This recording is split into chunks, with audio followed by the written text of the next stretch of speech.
Hi everyone, it's a daily 10-minute business and finance news wrap for this Tuesday, the 10th of January 2023. Later, the share market takes a bit of a breather, but let's start with the 4-day working week. What are the pros and cons? Unilever Australia is trialling it after a successful experiment in New Zealand. So for more, Emma Kellaway spoke with Unilever New Zealand Managing Director Cameron Heath. Yeah, the 4-day work week, we started experimenting with this type of work back at the beginning of 2021. And the key principle that we worked behind the concept is 100, 80, 100. And basically what that means for our people is that people have the opportunity to earn 100% of their salary while working 80% of the time if they deliver 100% productivity or 100% of their agreed KPIs or outcomes.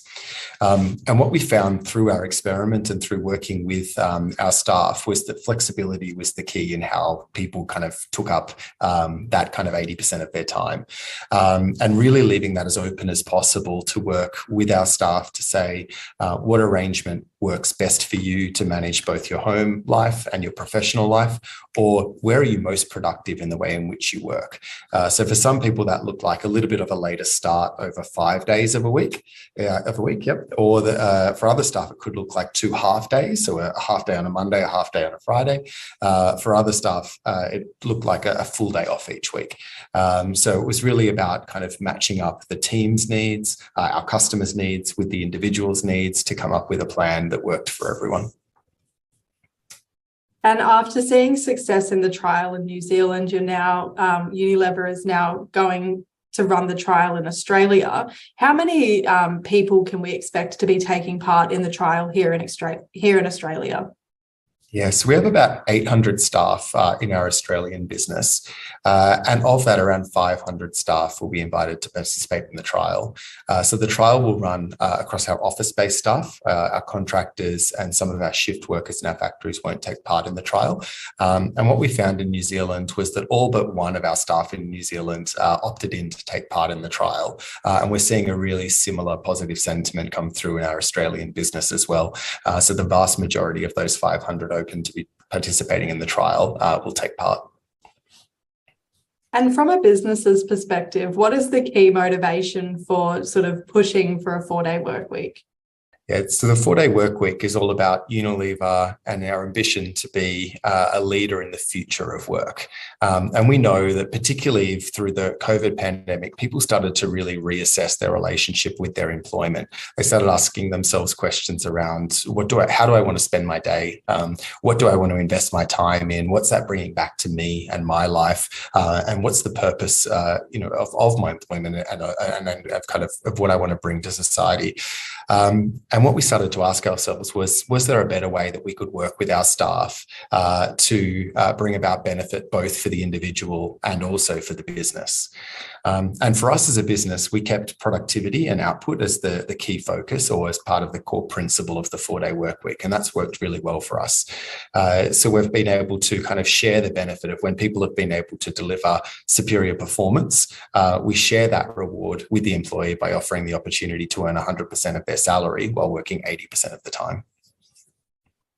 And if you could just list off, I guess, maybe 3 of the positives that you've seen out of the trial in New Zealand and that you're hoping to see in Australia, what would they be? Sure. Yeah. So some of the really successful outcomes of the trial in New Zealand was we saw a fall of 34% reduction in absenteeism. We also looked at work-life conflict, so the amount in which people's work impacted with their personal lives and family commitments, and we saw that reduced by 67%. And what was really important for us throughout the trial was that by working 20% less of the time, it didn't negatively affect some of the stakeholders and customers that we deal with. And what we found was 100% of those that we surveyed said that the New Zealand team, whilst working 20% less of the time, delivered high quality work on time all of the time. And so it seems like there's so many positives that have come out. Are there any negatives or anything that you're still looking into that needs improving? Through the measurement of the trial, we were really clear in kind of understanding not only the positive elements, but where were the areas that we needed to put continuous improvement in place. A couple of the areas that came out was that the 4-day week is quite individual. So you really need to work with individuals in different parts of the business or in different roles in your organization to understand how the 4-day week can work for them. So we found that people in our office had a very different requirement to people who are out in our sales team in the field working day in and day out. So we need to kind of tailor the 4-day week to the different job types. We also found that a positive mindset or the mindset that someone brought into the trial really impacted their experience through the trial and the output or the outcome that came as a result. So working with people ahead of the trial to build a positive mindset and some optimism in was a critical element in seeing positive results coming out of the trial as well. That was Emma Kellaway speaking with Unilever New Zealand Managing Director Cameron Heath. Let's now go to the Australian share market, which fell for the first time in 4 sessions. The S&P ASX 200 down about 1/3%, 7,131. For more, I spoke earlier with Tony Sycamore. He is an analyst at IG Markets.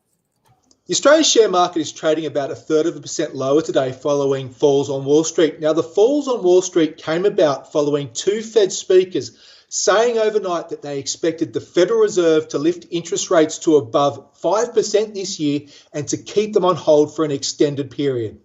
The main drivers will still be the US for markets, not just here but globally, I guess. We've got inflation numbers coming out later this week, along with US corporate earnings. To what extent do you think this will be significant?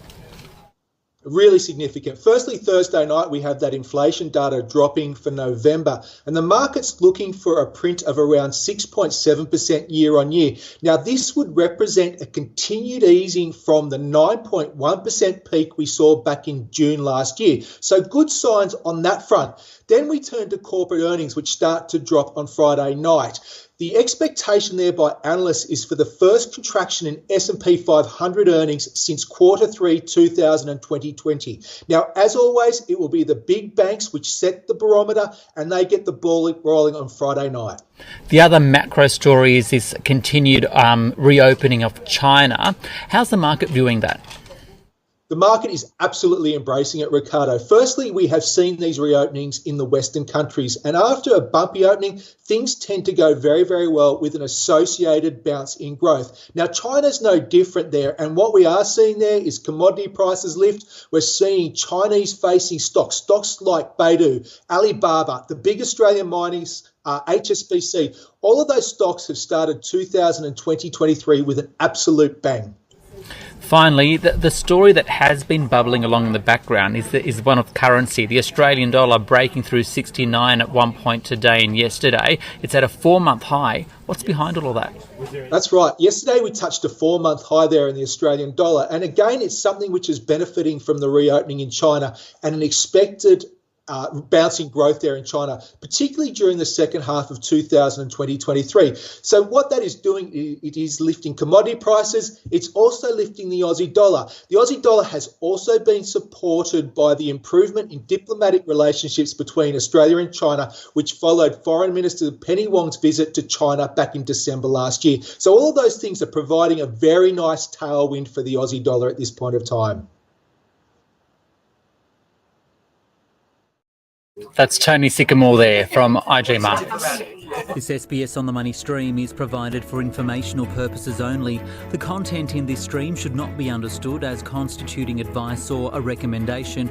It is not personal advice and it does not consider your personal circumstances or objectives. You should contact a licensed professional before making any financial decision.